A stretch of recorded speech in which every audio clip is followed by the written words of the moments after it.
Great to be with everyone again today. This is Ernesto Hodison with Capital Federal Savings Bank. Hey, today in our lesson, we're going to be on lesson number 4, which is Savvy Shopper. So once you have created a budget, what are ways that people can pay for everyday goods and services? Cash, check, credit, and debit cards can all be used to buy things. During this session, we'll learn about the advantages and the disadvantages of debit and credit cards. We'll also talk about the importance of taking personal responsibility for financial decisions.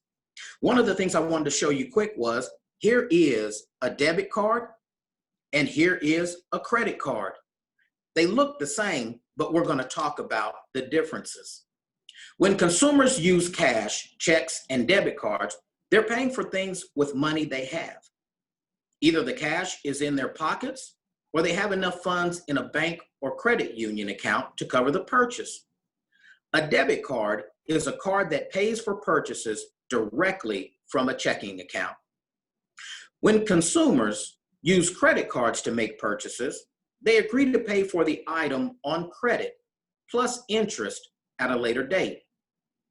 It is a loan. When money is owed, a person has a debt to pay. A credit card is a card that allows users to make purchases through a limited personal loan with the expectation that the money will be repaid at a later date, often with interest. Cardholders' financial security requires that they make wise decisions when using credit cards to buy things. Credit, it's the ability of a consumer to buy goods or services before paying for them, based on an agreement to pay later.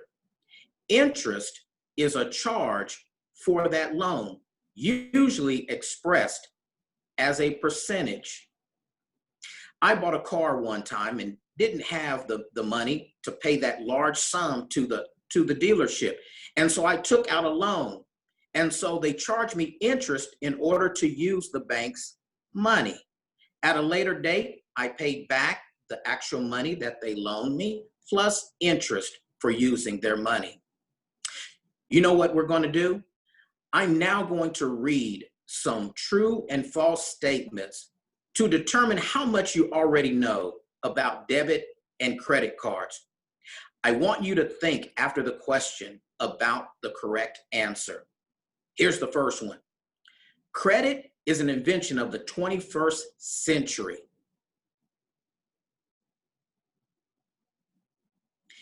That answer is false. The Babylonians extended credit several thousand years ago by using clay tablets. The first credit cards for specific stores appeared in the United States in the 1920s, and the first worldwide credit card was in 1950. Second question, in 2017, the average American had $6,375 in credit card debt. You're right, true. Here's another one. With a debit card, you'll get a bill for your purchases at the end of the month. Think about it, debit card. You got that one too, false. The Credit Card Act of 2009 requires students younger than 21 to have a cosigner unless they have enough income to get their own card. What do you think?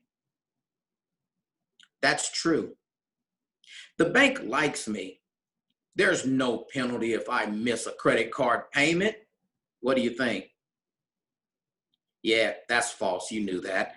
Late fees apply. Paying late may also trigger an increase in your interest rate and hurt your chances of getting credit later. Here's a good one. APR is a credit term acronym that stands for annual precipitation rate. Yeah, you already knew that one was false. APR stands for annual percentage rate, the interest rate paid each month on unpaid balances. Now here's one. Taking personal responsibility for how I use my credit and debit card is important to my overall financial plan. Yeah, that's right. That's a true statement.